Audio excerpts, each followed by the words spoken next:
مکان خداوند در کجاست؟ خدای ما مکان ندارد، در همه مکان خدای ما وجود دارد. ما برای کسانی که میگن که خدا مکان ندارد یعنی خدا در همه جاست، اینها عقیده کرل مارکس است، عقیده صوفیسم است، عقیده شیعیسم است، عقیده یهودی است که اینها چیکار میکنن؟ یعنی اینا حلولی هستند، اینا وحدت الوجود هستند، بین خالق و مخلوق جدا نمیکنن، میگن هر مخلوق بین خدا. هیچگاهی را قبول نداریم که خداوند در عرش قرارگیری خدایی شخص. برای بعضی مولای تاجیکی فرعون میدونست که خدای موسی در بالای، مولای تاجیک نمیدونه خدا در بالا بودشه. برای این سبب باید عیب و شرم است که سبحان الله حتی حیوانات وقتی که الله را یاد میکنن فوقشون را بالا میکنن. همین کسانی که میگن خدا مکان نداره چرا دستاشون را بالا میبردارن؟ چرا در سجده سبحان ربی الاعلی میگن؟ اینا باید نگونی کنن. همین کسانی که میگن خدا مکان نداره چرا دستاشون رو بالا میبردارن؟ چرا در سجده سبحان ربی الاعلی میگن؟ اینا باید نگونی. الحمد لله وحده والصلاة والسلام على من لا نبی بعده. اما بعد، السلام علیکم و رحمت الله و برکاته.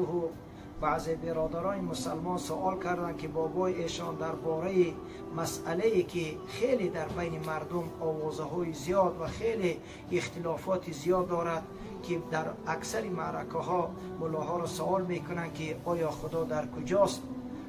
در همین مسئله برای ما شما روشنی اندازید. برادران ارجمند، الله سبحانه و تعالی در سوره نساء در آیات 59 میفرماید که فَإِن تَنَازَعْتُمْ فِي شَيْءٍ فَرُدُّوهُ إِلَى اللَّهِ وَالرَّسُولِ إِن كُنتُمْ تُؤْمِنُونَ بِاللَّهِ وَالْيَوْمِ الْآخِرِ ذَلِكَ خَيْرٌ وَأَحْسَنُ تَأْوِيلًا. الله سبحانه و تعالی میگوید که اگر شما در کدام مسئله که اختلاف دارید، در بین یکدیگر اختلاف کردید، شما رجوع به سوی عالمی بکنید که از قرآن و سنت با خبر است. خواب از جواب شما را از قرآن و سنت جواب میگوید، خواب و شما قبول کنید اگر ایمان دارید به الله و روز آخرت. این بسیار کار خیر است و کار جنجال نیست.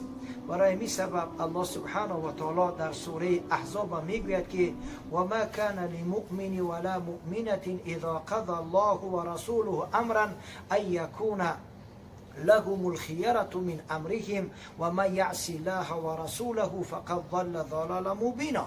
الله سبحانه و تعالی میگوید که هیچ مسلمان مرد و زن حق ندارد که وقتی که الله رسولش امر کند از امر الله و رسول یعنی سرکشی کند. برای این سبب این آیات ها دلالت میکند که باید ما و شما حکم الله و رسول قبول سازیم. الله سبحانه و تعالی در سوره نساء در آیات 65 میگوید که فلا وربک لا یؤمنون حتی یحکموک فیما شجر بینکم ثم لا یجدوا فی انفسهم حرجا مما قضیت و یسلموا تسلیما. الله سبحانه و تعالی قسم یاد کرده است، میگوید که تا اگر مسلمانان حکم پیغمبری مرا به خوبی قبول نکنن، ایمانشون را قبول کرده نمیتوانم.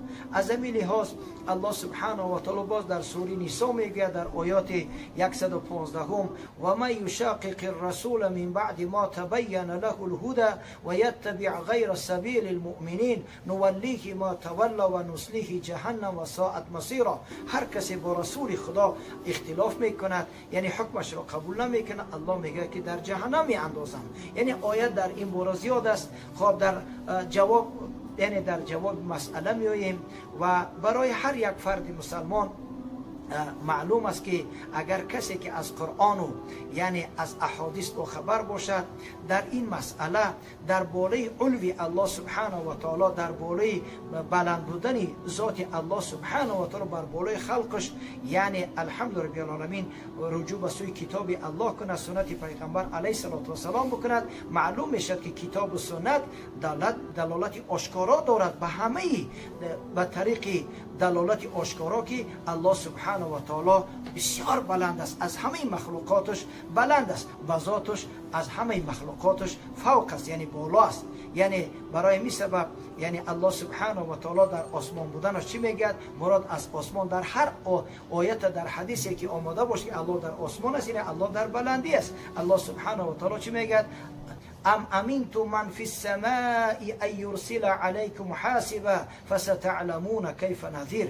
الله سبحانه و تعالی میگه که آیا شما ایمین است از ذاتی که در آسمان است، اینکه بر بالای شما سنگ بارش کند.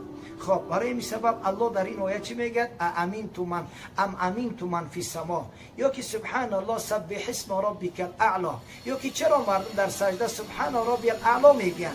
برای این سبب خب در یعنی آیت دلالت میکند همین را. و در باره یعنی ربنا الله الذي في السماء، یعنی حدیث است ابو داود روایت کرده است و پیغمبر علیه السلام میگه که والذی نفسی بیده ما من رجل یدعو امرأته الى فراشها فتاب علیه الا کان خب الذي في السماء خب ساخطا علیه حتی یرضى عنها. رواه مسلم. یعنی در حدیث امام مسلم اومده است که اگر کدام مردی که زنش را به سوی جاگش دعوت بکند، اگر که نگیرد گپ شوهرش، الله متعال از آسمان برای و چی میکند؟ غضب میکند. یعنی الله سبحانه و تعالی در بالای بالا، در باره که در بالا است، صراحتا میگه که و هو القاهر فوق عباده. الله سبحانه و تعالی، یا که در سوره نحل الله سبحانه و تعالی میگه که یخافون ربهم من فوقهم. یعنی در حدیثی که پیغمبر علیه السلام در امام بخاری آورده است ان الله لما قضى الخلق كتب عنده فوق عرشه ان رحمتي سبقت غضبي. حدیث امام بخاری روایت کرده است. یعنی پیغمبر علیه السلام میگه در حدیث قدسی همین است برادران ارجمند که اگر کسی سوال بکند که چی فرق دارد بین حدیث یعنی قرآن و حدیث قدسی، قرآن هم لفظا هم معنا از جانب الله سبحانه و تعالی است، حدیث قدسی معنا از جانب الله است و لفظا از جانب رسول اکرم صلی الله علیه و سلم. الله سبحانه و تعالی در حدیث قدسی میگه که وقتی که حکم کرد خلق را نوشت در نزد در بالای عرشش، فوق عرشش نوشت چی گفت؟ این رحمتی سبقت غضبی، یعنی حتما رحمت من سبقت کرده است غضب مرا. برای می سبب قومای عزیز الله سبحانه و تعالی در چند یعنی در 7 سوره قرآن میگوید که من از همه مخلوقات بالا هستم.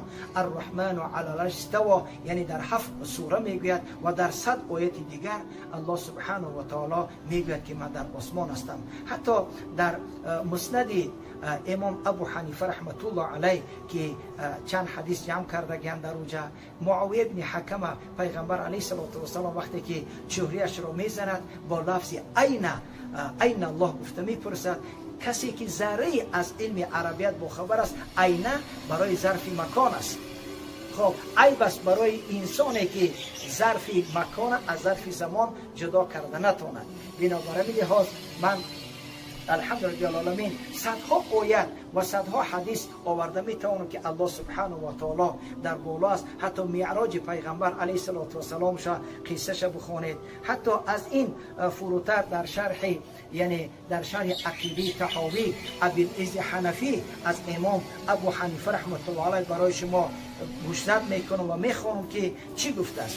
میگه که ما روى شیخ الاسلام ابو اسماعیل انصاری فی کتابه الفاروق، یعنی یکی از شاگردان حضرت امام ابو حنیفه رحمت الله علیه شیخ الاسلام ابو اسماعیل انصاری در کتابش الفاروق، یعنی به سندش به سوی ابی موتی بلخی که از شاگردان حضرت می باشند چی گفتن؟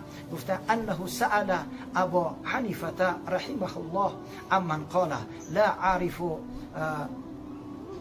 اعرف خب ربی فی السماء ام فی الارض.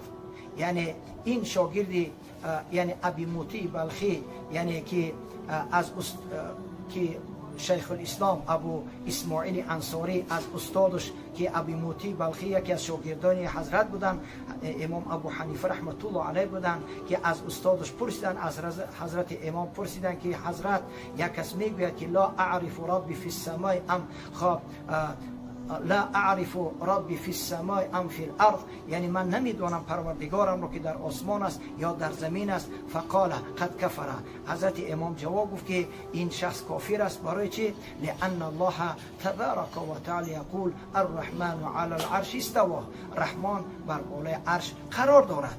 یعنی قرار بودنش برای هم معلوم است که بلا کیف. خیلی که حضرت ام سلمه رضی الله عنها امام مالک هم حدیث روایت کرد است که استواءه معلوم و الکیف مجهول. قرار گرفتن الله در بالای عرش معلوم است، کیفیتش مجهول است. هیچگاه این قبول ما نداریم که خداوند در عرش قرار گرفت یا نشست. یعنی نشستن در عرش یگان مذهب، نه حنفی، نه مالکی، نه شافعی، نه حنبلی، هیچ کدام اینها قرار گرفتن خداوند در عرش قبول ندارند. برای این سبب خب حضرت گفتند که هر کسی که ندونه پروردگارش را در زمین است یا در آسمان است کافر است، برای که الله سبحانه و تعالی در 7 سوره گفته است که الرحمن علی العرش استوى. برای همه معلوم است، ما بشر نمیدیم که الله در هر جا که آمد چی معنا دارد. ایرا کسی که ذره علمی صرف و نحو بداند معلوم است. یعنی و عرشه فوق 7 سماواته، یعنی عرش پروردگار ای 7 آسمان بالاتر است. باز شاگرد حضرت امام میپرسد که گفتم استاد یک کس میگوید که خداوند بر بالای عرش هست لکن نمیدانم، خب لا ادری العرش فی السماء ام فی الارض، عرش نمیدانم در آسمان در زمین است. حضرت در جواب گفتند که و کافرون، اینم کافر است. برای چی؟ لانه انکر انه فی السماء، زیرا که الله بود در عرش در آسمان بودن انکار کرده است. فمن انکر انه فی السماء فقط کفر.